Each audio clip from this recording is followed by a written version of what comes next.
चलिए, सबसे अहम खबर आज आई प्रयागराज के कुंभ मेले से, जहां आग लगी और ये आग दिगंबर अखाड़े में लगी, जिसकी वजह से टेंट में रखा सामान जलकर खाकस्तर हो गया। मौके पर पहुंची फायर ब्रिगेड और एनडीआरएफ की टीम ने आग पर काबू पाया। बताया जाता है कि सिलेंडर में लीकेज की वजह से यह आग लगी। इत्मीनान की बात यह रही कि किसी तरह का कोई जानी नुकसान यहां नहीं हुआ।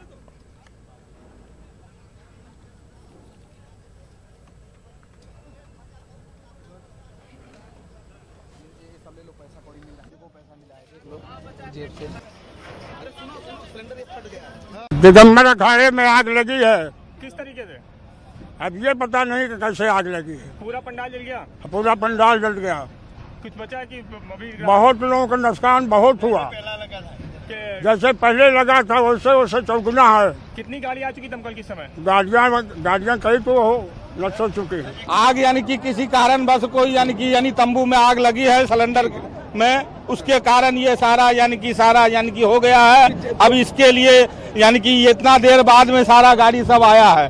मैं फर्स्ट में ही चौराहा पे था सर ड्यूटी, और 30 सेकंड ज्यादा से ज्यादा और फर्स्ट में आगे यहीं लगा था सर। मैं यहीं हूँ। नहीं सर, नहीं सर, कोई नुकसान नहीं हो सर। वो कंबल तंबल तो ऐसे नुकसान हो, जान मान का नहीं हुआ। नुकसान हुआ तो सरकार से अनुरोध करते तत्काल साधुओं को व्यवस्था बना दें। सब कुछ जल गया। हम लोग भोजन करके विश्राम कर रहे थे। सब कुछ साधु जो भंडारा होता है उसकी जो सामग्री होती है वो सारी चीज भस्म हो गई है। पूरी सामग्री, अनाज पानी सब पैसा। अरे यार, पैसा अभी जब अनाज ही खत्म हो गया, पहले खाएंगे फिर पैसा देंगे। दिल्ली से खबर है, जहां के सफदरजंग अस्पताल में रेजिडेंट डॉक्टर्स की हड़ताल की वजह से इमरजेंसी सर्विसेज ठप पड़ चुकी हैं और वहां के तमाम हालात का जायजा लिया हमारी नुमाइंदा रचना ने। कि मरीज अस्पताल में इलाज के लिए आता है, लेकिन जब इलाज ना मिले तो वो हताश हो जाता है। जी हाँ, हम बात कर रहे हैं दिल्ली के सफदरजंग अस्पताल की, जहां पर डॉक्टर्स और तीमारदारों के बीच झड़प हुई। उसके बाद जो रेजिडेंट डॉक्टर हैं वो हड़ताल पर चले गए और हड़ताल पर जाने के कारण बिहार से आए एक परिवार ने अपने एक सदस्य को खो दिया। आप देख सकते हैं कि वो परिवार हमारे साथ है। जिस तरीके से वो इलाज के लिए अपने परिवार के लोगों को, जो सदस्य था, उसको लेकर यहाँ पर आए थे, लेकिन इलाज नहीं मिला क्योंकि डॉक्टर्स हड़ताल पर हैं, ना तो उन्हें अंदर जाने दिया गया। और यहाँ पर जिस तरीके की एक बड़ी लापरवाही देखने के लिए मिल रही है, ये भी एक प्रश्न चिन्ह लगाता है स्वास्थ्य विभाग पर। आप ये बताइए कि आप लोग कहाँ से, आंटी आप कहाँ से आई हैं? बिहार से? सीतामढ़ी जिला से आयल छी रे बाप रे। भर्ती घर है रे बाप। कब भर्ती किया था आंटी? रे हम सब सुन्नी सन के रात में एक्सीडेंट कहलक, खोजलक सब लड़का यहाँ कमर भागिना सब खोजलक, तब यही में भर्ती सब कह देले रहे दूसरे आदमी सब। खोजत तब मिललक, ऑक्सीजन लागल रहलक। हम कहते रहिए जब दूसरा तरफ क्या परेशानी थी जिनको आपने यहाँ भर्ती किया था? अरे बाप रे बाप, एक्सीडेंट हो गए रहे, न कोनो देखले रहे, दूसरे आदमी सब लाके रहे भर्ती कर देले रे बाप। हमरा पता चलक था, हम दौड़ल आइए भोरे आइए रे बाप। आप बताइए कि ये आपके साथ कौन है? कौन एक्सीडेंट हुआ यहाँ पे? इमरजेंसी में सिर्फ एक या दो ही डॉक्टर दे रखा है और एक भी डॉक्टर बाकी इमरजेंसी में नहीं है। जो भी बाहर से एम्बुलेंस वगैरह आ रही है सबको वापस क्या कहा जा रहा है यहाँ पर? बोल रहे कोई डॉक्टर नहीं, ना कोई मेडिसिन है, वापस जाइए और आज ऐसे ही चलेगा पूरा दिन। जो भी पेशेंट आ रहे सबको वापस भेज रहे हो। इमरजेंसी एक्सीडेंट यही हुआ था? हाँ, यहीं पे एक या दो इमरजेंसी डॉक्टर अवेलेबल कर रखा है इमरजेंसी बस। अब उस इतने सारे पेशेंट को कौन कौन देखेगा? इसलिए तो आपने देखा कि बिहार से एक परिवार के एक सदस्य का एक्सीडेंट हुआ, उसे इलाज के लिए सफदरजंग अस्पताल लाया गया, लेकिन डॉक्टर्स की हड़ताल है, उसे ना तो इलाज मिला और सिर्फ परिवार को एक शोक यहाँ पर देखने के लिए मिला। आप देख सकते हैं परिवार की जो हालत है। तो ऐसे में बड़ा प्रश्न चिन्ह है कि क्या ये डॉक्टर्स की लापरवाही है या कुछ और। कैमरा पर्सन अपू पाचा के साथ मैं रचना, न्यूज़ 18 दिल्ली। बाड़ीपुरा में सिक्योरिटी फोर्सेस ने एक सरकर्दा मकामी मिलिटेंट को गिरफ्तार किया। जिले के अजस इलाके से फौज और पुलिस की मुश्तरका कार्रवाई के दौरान हिजबुल मुजाहिदीन से वाबस्ता एक मिलिटेंट को गिरफ्तार किया गया। गिरफ्तार मिलिटेंट की पहचान सरफराज के तौर पर की गई। बताया जाता है कि सरफराज साल 2014 से शुमाली कश्मीर के कई इलाकों में सरगर्म था। गिरफ्तार मिलिटेंट से हथियार और गोला बारूद भी जब्त किया गया। आज सुबह लगभग 10:30 और 11 के बीच में एक मिलिटेंट जो हिजबुल मुजाहिदीन से जुड़ा हुआ है, पिछले 5 सालों से वो एक्टिव था कुपवाड़ा, सोपुर और बांडीपुर बेल्ट में, जिसका नाम सरफराज अहमद सीर है। वो कैटेगराइज्ड मिलिटेंट है हिजबुल मुजाहिदीन का। वो आज सुबह पकड़ा गया है और उससे कुछ आर्म्स एम्यूनिशन रिकवर हुआ है।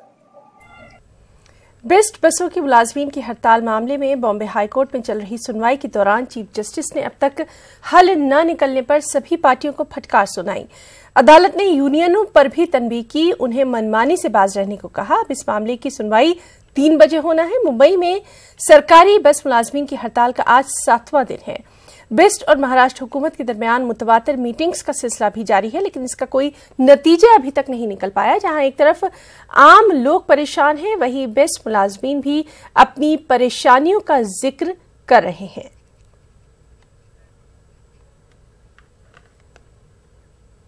उत्तर प्रदेश में फर्जी एनकाउंटर मामले में सुप्रीम कोर्ट ने यूपी हुकूमत को नोटिस जारी किया है। सीबीआई या एसआईटी जांच की मांग के लिए दाखिल अर्जी पर यह नोटिस जारी किया गया। चीफ जस्टिस रंजन गोगोई ने मामले को बेहद संजीदा करार दिया। साथ ही कहा कि इस मामले में तफसील से समाअत होनी चाहिए। वाज़ेह है कि मामले की अगली समाअत 12 फरवरी को होना है। बुलंदशहर से खबर है, जहां एक नई शरंगेजी का मामला सामने आया। दरअसल बुलंदशहर तशद्दुद मामले के अहम मुलजिम योगेश राज के पोस्टर पूरे जिले में चस्पा कर दिए गए। इन पोस्टर्स में मकर संक्रांति की मुबारकबाद दी गई और सबसे अहम बात यह कि योगेश की जानिब से ये मुबारकबाद दी गई। और योगेश बजरंग दल का जिला कोऑर्डिनेटर है। इस वक्त बुलंदशहर जेल में वो बंद है।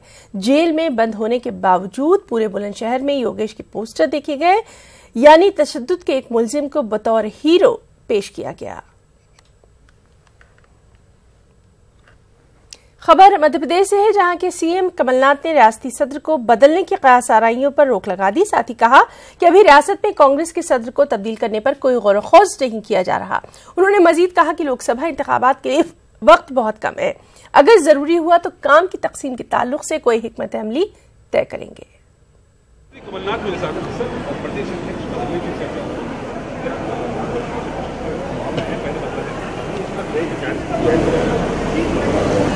अगर आवश्यकता होगी क्योंकि मेरे पास भी समय कम है, तो अगर आवश्यकता होगी तो पर अभी इस पर कोई विचार नहीं किया जा रहा।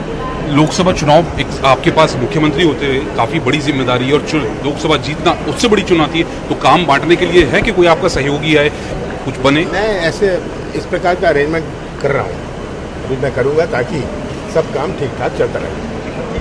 तो कमलनाथ साहब कह रहे हैं कि अभी अध्यक्ष बदलने की कोई गुंजाइश नहीं है, लेकिन वो काम को बांटने के लिए जरूर काम कर रहे हैं। कैमरामैन योगेंद्र के साथ नई दिल्ली से अशरफ काज़मी, न्यूज़ 18। जम्मू कश्मीर के जिला बारामूला के इलाके टनमर्ग में बर्फानी तोदे गिरने से बिजली और पीने के पानी की सप्लाई मुतासिर हुई। टनमर्ग के द्रंग इलाके में बर्फानी तोदे गिरने की वजह से फिरोजपुरा में वाक़ पावर हाउस को काफी नुकसान पहुंचा। पीने के पानी की सप्लाई मुतासिर हुई। बर्फानी तोदे गिरने के बाद इंतजामिया बिजली और पानी की फराहमी को बहाल करने में मसरूफ है। ताहम इंतजामिया का यह भी कहना है कि बिजली और पानी की सप्लाई कई दिनों तक मुतासिर रहने वाली है।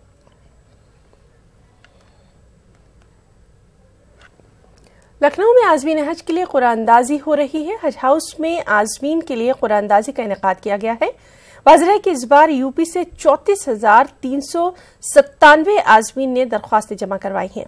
आबादी के तनासुब के हिसाब से यूपी को 27,682 का कोटा अलॉट किया गया है।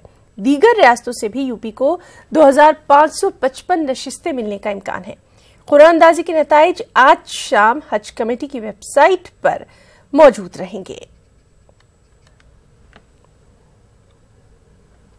कर्नाटक उर्दू एकेडमी के चेयरमैन मुबीन मुनव्वर ने कहा कि रियासत भर में उर्दू एकेडमी की सरगर्मियों का बाकायदा आगाज किया जा चुका है। मुख्तलिफ अजला और शहरों में उर्दू बेदारी प्रोग्राम, अदबी जलसे और मुशायरे मुनक्किद किए जा रहे हैं। मुबीन मुनव्वर कर्नाटक के रायचूर शहर के दौरे के दौरान मीडिया के नुमाइंदों से बातचीत कर रहे थे। एक रिपोर्ट।